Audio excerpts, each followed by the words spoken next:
How do you become a conscious leader?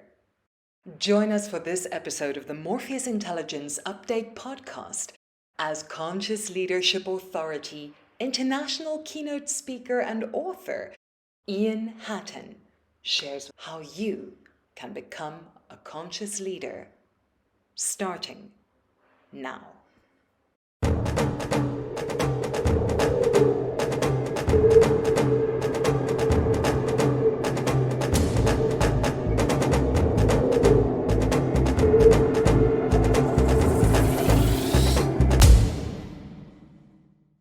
Becoming a conscious leader. We've been asking this question: are you, more of an unconscious victim, or are you more of a conscious leader? And of course, it's a continuum. It isn't like an either-or question. But we're going to get into this in quite a lot of detail today, and just kind of go through what is it, why is it important, who's it important for, when is it important, or why now? And then finally, we're going to be talking about how. Then we're going to get into the how as well. We're going to start then with this: what is conscious leadership? What is a conscious leader? What is conscious leadership? And I've actually come up with 8 different facets of looking at conscious leadership. And I'm going to start with one that came up about 10 years ago for the first time in the Harvard Business Review. And they basically there said it's a leader or influencer who's been on a journey, and more specifically, the inner journey of self. And what we so often find is that most leaders who are trying to make a name for themselves are actually people who are trying to copy somebody. Whereas the real influencers, the ones who have left a lasting legacy and impact in the world, have actually been on an inner journey. And I think it's really, really important that we, are very, very aware of that. And is it an integral part of who we are, this journey of self? That becomes a really, really central issue. That's the first one. What else? They're continually dealing with their limiting beliefs and conditioned mindsets. So they're on this journey of, the limiting beliefs and the conditioned mindsets are being shifted, either systematically, sometimes dramatically, but it's this process and they're continually working on it. The third one is they are conscious of themselves, they are conscious of others, they're conscious of their environment, and for many, they're also spiritually aware. Some people put less and more emphasis on that particular piece. So that's the third one. The fourth one is a conscious leader is someone who influences more through asking great questions than giving great answers. And the reason for this is quite simple. Conscious leaders raise up other leaders and other influencers. And the way that they do that is they do it by inspiring things inside of people and pumping information from the outside in, especially if it's not linked to that person's uniqueness, can actually make them more dependent on you rather than raise them up to be self-reliant. Whereas when we lead by asking great questions, we're drawing up, raising up their self-reliance. We're raising up them to actually function more independently. And so conscious leaders are very aware of this, that yes, sometimes they have to give answers, but probably about 2/3 of their leadership is about questions and about 1/3 about answers. And it also is situational as to when they use that. The fifth point is they are emotionally intelligent and aware. Emotionally intelligent and aware. And so that we know is a journey. A lot of people don't understand this, but emotional intelligence is not a gift or a talent. It is a skill. It's something that can be learned. It's something that can be acquired. And it starts with self-awareness, and then self-management, and then social awareness, and relational management, and so on. And so they are emotionally intelligent and aware.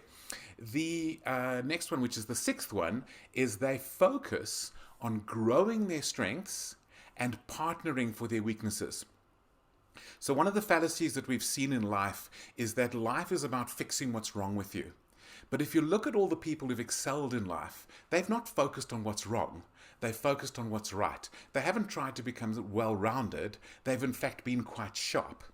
And so they focus much more on their strengths, but they realize that they need to build incredible relationships and partnerships in their areas of weakness. The seventh one is that they live in integrity with themselves. Now, that might sound a little bit weird because the moment I speak about integrity, most people I know would kind of go, yeah, I live a pretty good life of integrity. Well, here's what's really interesting is when you start focusing in, but are you in integrity with yourself? In other words, are you true to your word to yourself?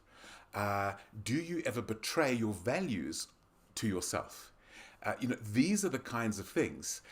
Do you set yourself, I've got a clear purpose, this is what I'm going to do, and then you don't do it?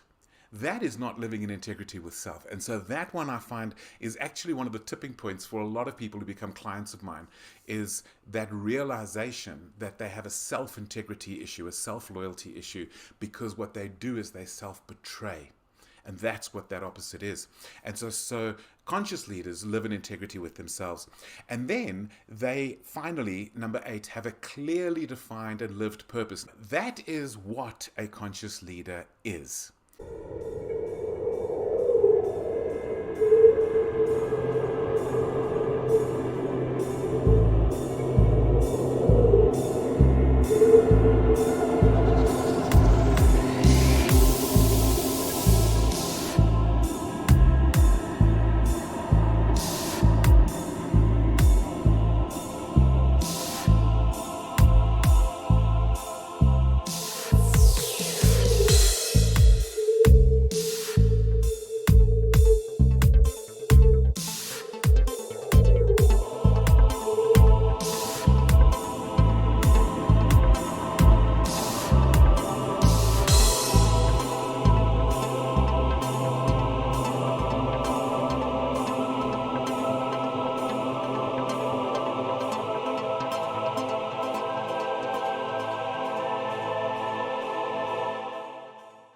Next one that we're going to be looking at is the question of why.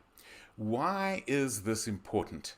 Why do we need to put this focus in place around these issues of conscious leadership? It's great that you've defined it, Ian, but what's the point?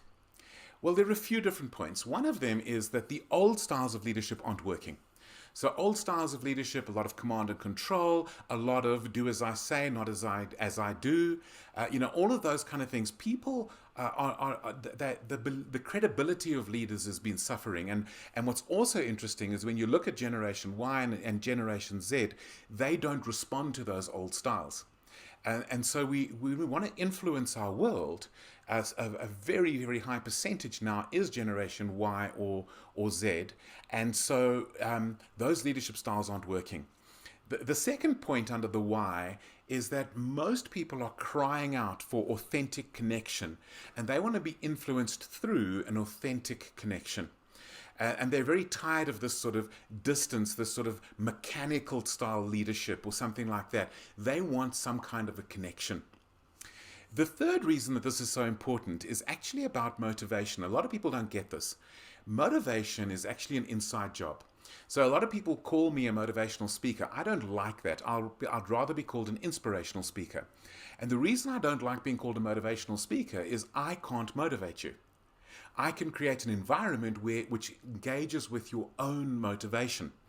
And real quality motivation always comes from the inside, and conscious leaders are much more likely to ignite that real motivation inside of people than the sort of external, carrot and stick type motivation, which really doesn't work properly. It's now been very well researched. It's so limited, so constrained, and it's not optimal in any way whatsoever.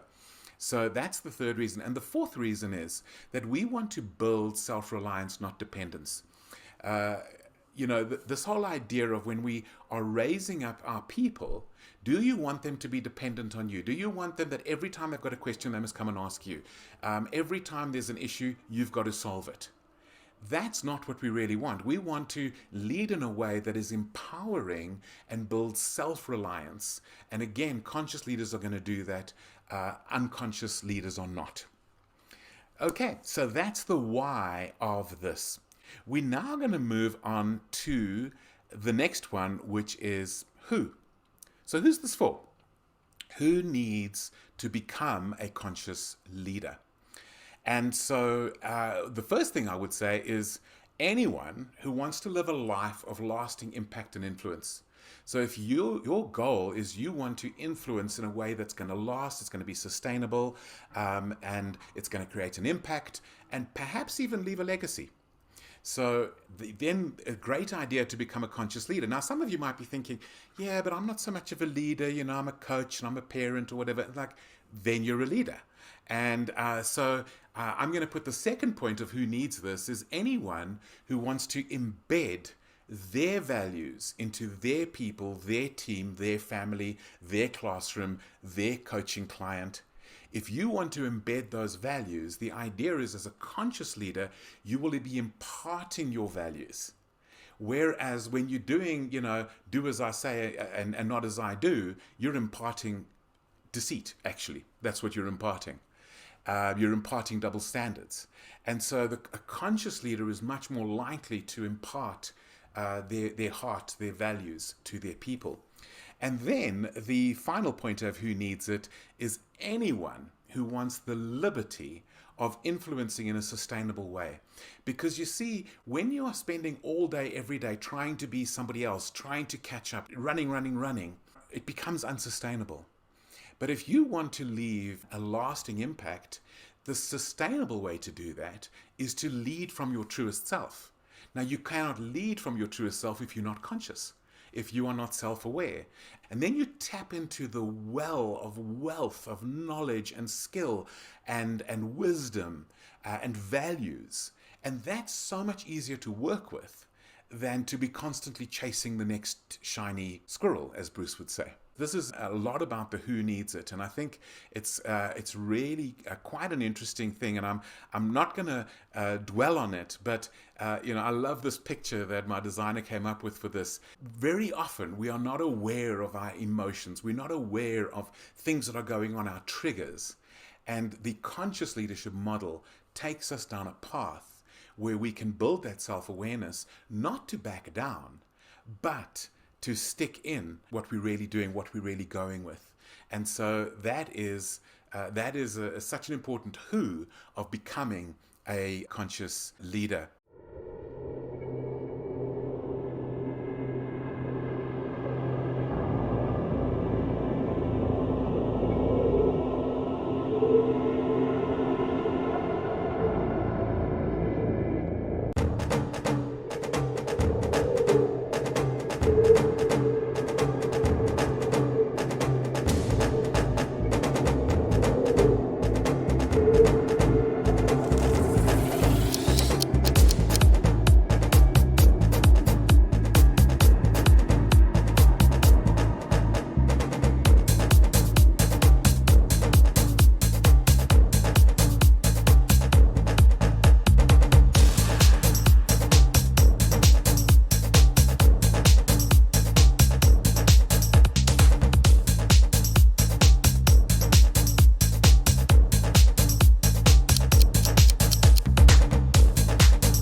The next thing we're going to be looking at now is we're going to be spending some time on when. So what do you mean when, Ian? When what? So the reason I always include a when is because the when tells us about the why now. And basically, I've got two answers to this. So the first answer of why become a conscious leader now is now because new generations respond so well to conscious leadership. So as we are working and we are discovering newer people coming through, people born in the 80s and 90s, people now born in the 2000s are entering the workplace. And they respond so much better to conscious leadership than any of the old styles. And so it's almost urgent. It's really, really urgent. But there's a second part of the when. And the second part of the when is this. It's a lifelong journey, and the sooner you start, it's the better. So even though there's no switch that you can flip, suddenly now I'm a conscious leader. It's a lifelong journey, but the longer you wait to start, the longer you're going to wait to see the impact. And what I can assure you, and I saw this when I started to become more of a conscious leader, is that I was immediately having a deeper impact, even though I hadn't in any way changed my techniques of leading. But I was immediately having a deeper impact. So it's a lifelong journey. The sooner you start, the better. But also, it's becoming more and more urgent right now than ever before because of the incredible demand that we're now having, where people are going, I'm tired of fake news. I'm tired of duplicity. I want the real thing. I want a leader who brings their heart as well. I want a leader I can learn from. I want a leader I can grow with. And this is what we're talking about. In this last section, what I'm going to finally deal with is the how. How do we become conscious leaders? So this is actually pretty straightforward, but I think it's a very, very important thing. Choose to make yourself your number one job each day.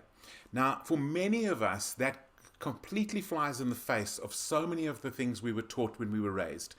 We were taught, don't think too much of yourself, serve others, think of others, put others first, all this kind of thing.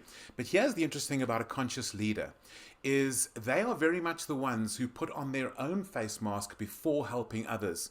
Because if they don't survive, if they don't thrive, they can't help others. And so this idea, and this became my mantra just about 11 years ago, that this became my mantra to make myself my number one job each day. And it changed my life. It changed my impact. It changed the way I lead. And it changed the level of influence that I have, simply because I led myself first. I invested in myself first. I nurtured love in myself first.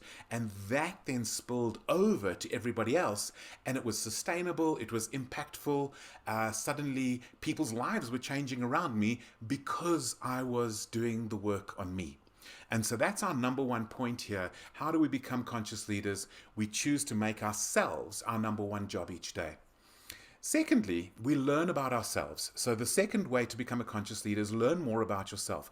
Discover your strengths. Invest in your emotional intelligence. Figure out more about your wiring. How do you handle emotions? How do you handle moods? What are your triggers? How aware are you of your triggers? What are your sensitivities? Different people have different sensory sensitivities. Some people are more sensitive to sound or bright lights or strong smells.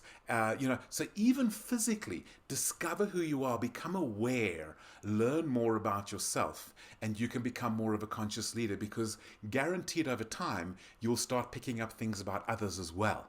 And so again, everything in the conscious leadership journey is from internal to external. You make the investment here, you grow the love here, you grow the awareness here, and that then overflows into the way that you lead others. And then the third point here is build conscious relationships and community. Conscious leaders are not one-man bands or one-woman bands. Conscious leaders have an orchestra around them, relationships that they can rely on. When they're looking for a sounding board, they know who to speak to.